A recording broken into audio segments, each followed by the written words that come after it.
Welcome back. Last week we talked about how the subconscious works. It's taking information in, it's deleting, distorting, and generalizing massive amounts of information.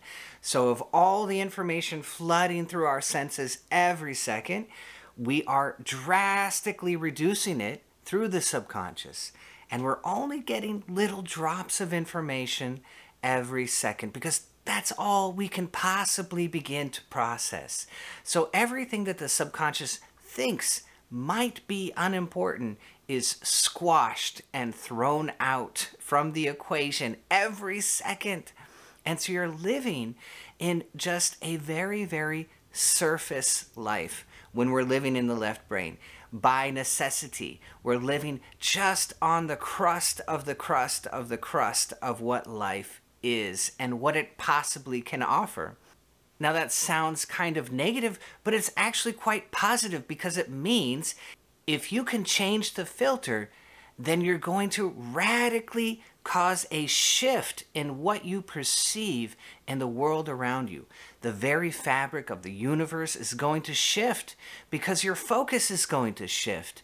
And so of all that information, there are how many worlds of possibility that you could be living and you're not quite doing it, right? And so if you shift the filter, you get an entirely different world. It's still within that same strata, but to you, it's completely different. It's absolutely different. So you change the filter and you change your world. That fundamentally is the science of NLP. It's the science of hypnosis therapy. It's the science of timeline therapy.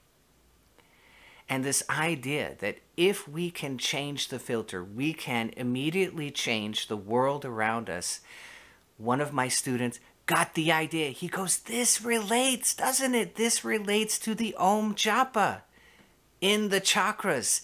Oh my goodness, yes, exactly. And that whole video was a setup to lead us to this point. So let's get into it.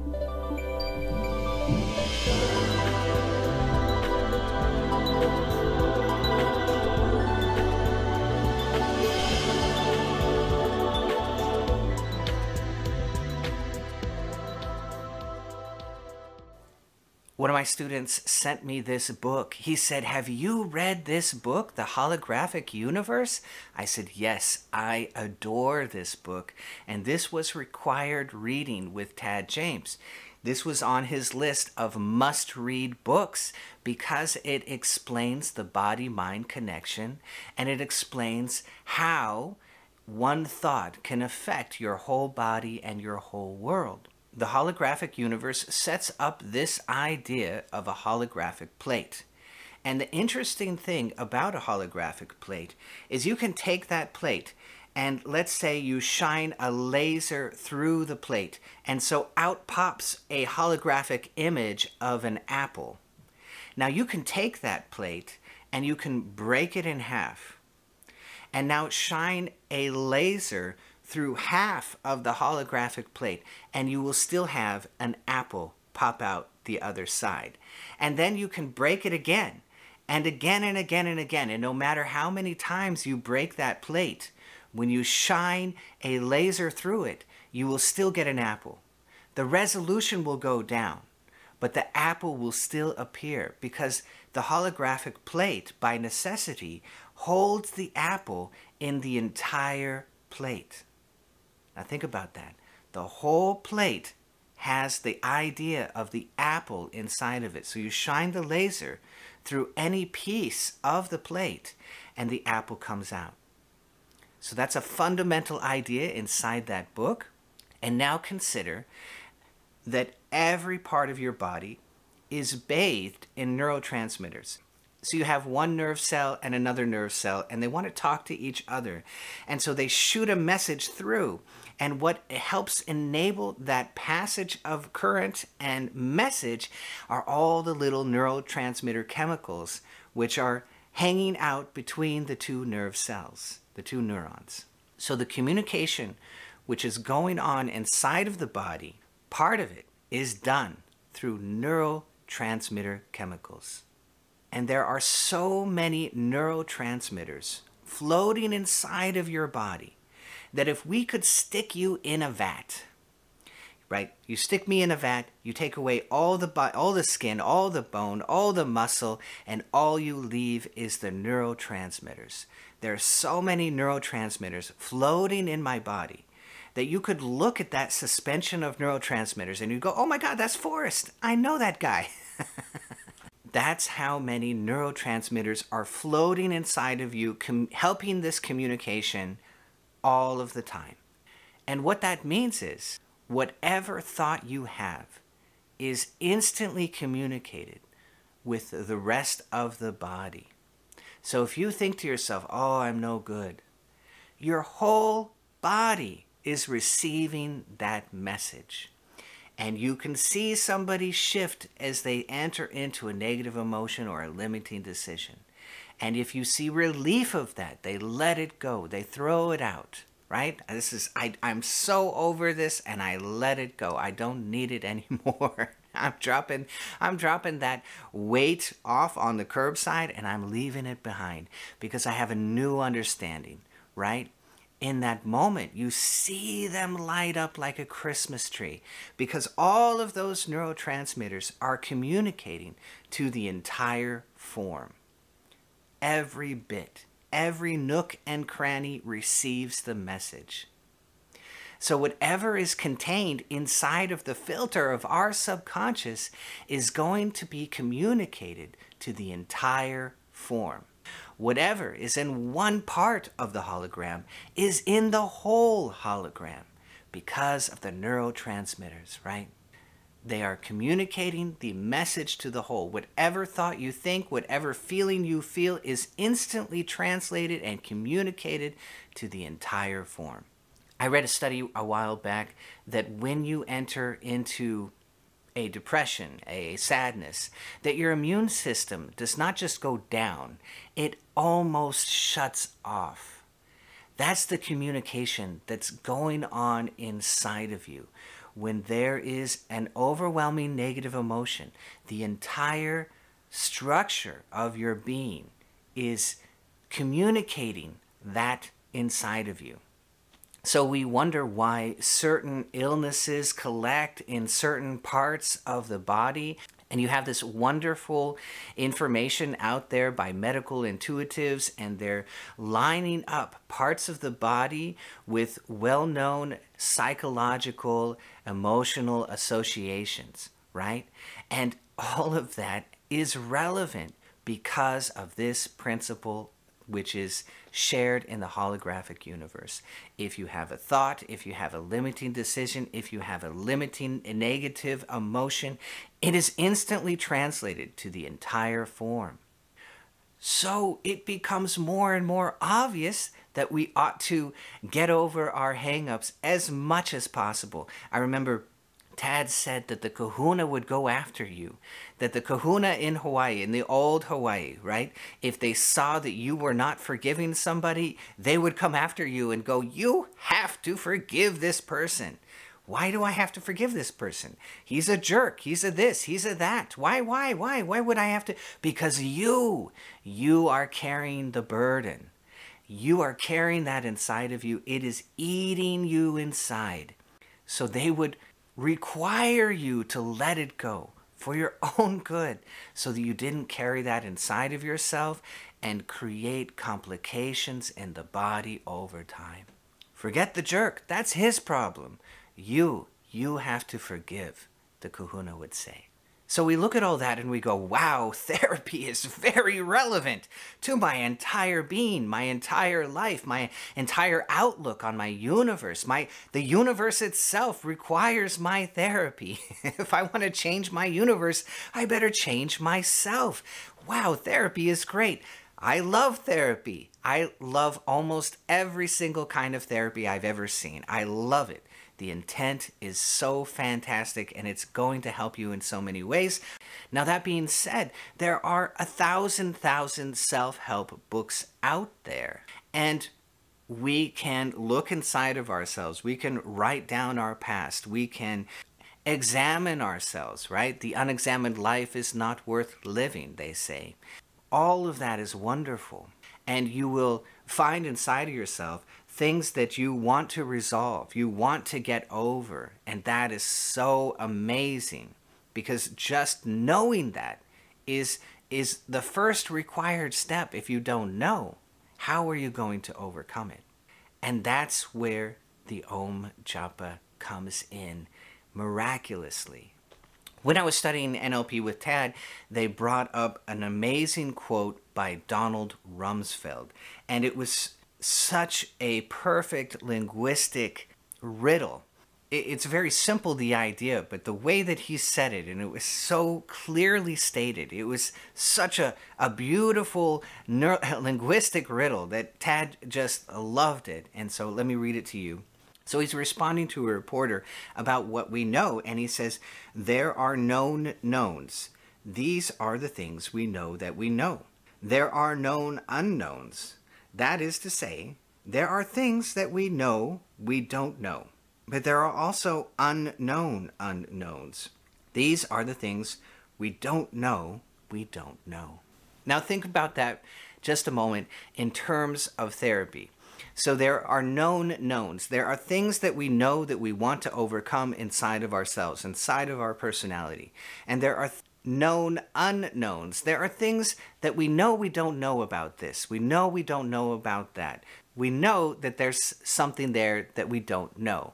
But what about the things we don't know that we don't know? And isn't that life? How much of life is we don't know that we don't know? And so of all that strata of possible worlds, we're living in this world. This is the information our subconscious is giving us. And we know about these other little worlds that we can see other people living, right? But what about the unknown worlds that we don't know are possibilities which we could be living in this universe, but we are deleting it, distorting it, and generalizing so much that we never touch it. And so the Kriya Therapy, the OM Japa in the Chakras therapy, is kind of an amazing tool, because we know we have a brain and we know it's projected through the central nervous system. We know we have hurt in the heart, but it's coming from the brain. We know we have fear in the gut, but it's coming from the brain. And yet there's this wonderful handle, right? If this is the pot, this is the handle. Nature has given us this amazing projection of a handle through the chakra system, the 6 chakras. And if we Om into them, we feel the chakra, we Om into it. We're now working on the root of the projection process. We know that our subconscious is involved. We know this is an attachment point, that we reach through the chakra and out to the world and grasp onto the information that is flowing through, right? We reach through and we grab with our hurt. We reach through and we grab with our fear. We grab onto the world and we don't let go and we become attached. And the OM Japa is interrupting that process. It's interrupting the filtering from the very core of the process. It's as if you are Neo and you are hacking directly into the matrix. And so you're altering the projection, you're interrupting it, and you're causing the energy and the consciousness to flow back towards the brain. And that's when you get the aha. You get the learning. And so there's a process here I want to outline for you. First, we might feel the feeling in the emotion. Let's say it's fear, right? I feel the fear in my gut. And I Om into it. And then I feel again, and I notice that the fear has diminished. And I keep Oming, and I notice that the fear gets wiped out. And now there's a feeling of clearness, of cleanness. My guru Ashok told me all the time, just get in there and clean it out. Just clean it right out. Over and over again, he said that to me. I loved it. And that's the idea. This cleanliness arises through the process of oming into the chakra. And then when it's clear, there's a possibility that a learning will arise. The energy and the consciousness will roll up into the heart. It will roll up into the throat. It will roll up into the medulla. It will roll up into the brain. and we may get an insight. We may get a learning. And it's that wisdom which wipes out the possibility of being the same in the future. The wisdom guides us through the rest of our lives. Maybe we learn more, maybe we understand more, maybe that wisdom slowly unfolds. But in that moment, when you receive the lesson, it's kind of something you can't unsee. When you see something deeply and profoundly, when you get this kind of a learning or a download, it's like something you just can't unsee that. I really understand this now, and I just can't unsee it, right? That's the kind of learnings that we go forward in our life with, and we just can't be the same. So whatever world we were living in, we can't be quite in that anymore because the subconscious has shifted. The filter has changed, and therefore we are living in a slightly different world. And you will really feel that. I'm still going to the same job. I'm still driving the same car. But somehow this is not my life. It's totally different. And so I get these wonderful glowing reviews after about a year of OM Japa in the chakras, or maybe a few months. I get these wonderful explosions from students. Oh my God, my life is transformed. Because when you go oming directly into the matrix of the chakras, you're altering that subconscious. You're going straight into the heart of it. And maybe you know some things that you would like to change. And maybe you know that possibly there's other things that you would like to change, but you don't quite know what they are. But what about the unknown unknowns? That's the portion which, when it comes, when the transformation happens, and you never expected to understand or see life so clearly and so easily, well, now you're in the unknown unknowns, aren't you? And one of the only therapies that I know of that gives you that possibility is oming into the chakras. So it's really magical. In timeline therapy, if you tell me a problem, we can work on it and we can probably weed it out, right? In other therapies, you can tell the therapist the problem and probably over time, you'll be able to weed it out. But what about the things you don't know that you don't know? How are you going to weed those out? That's where the OM Japa in the chakras is kind of a miracle. Because you're directing it straight into the matrix, you're interrupting it. And the learnings that you get, you don't know how profound and how far they will take you. It's leading you directly out of the matrix, which is the point, to live and be free. So all therapy is wonderful. All therapy is constructive. I have videos on Huna therapy. I hope you watch those. They're very simple, very easy. There's a timeline therapy meditation. You can zoom back to the beginning of time and really wipe out in a meditative format your entire timeline. Zoom to the end of time and look back and wipe out everything in the future. It's really quite amazing. But for the unknown unknowns, OM Japa in the chakras, in a slow process, will reveal things to you that you never thought possible. And that's amazing. So I hope you love this. If you did, be sure to hit that bell down below so I can see all of you next time.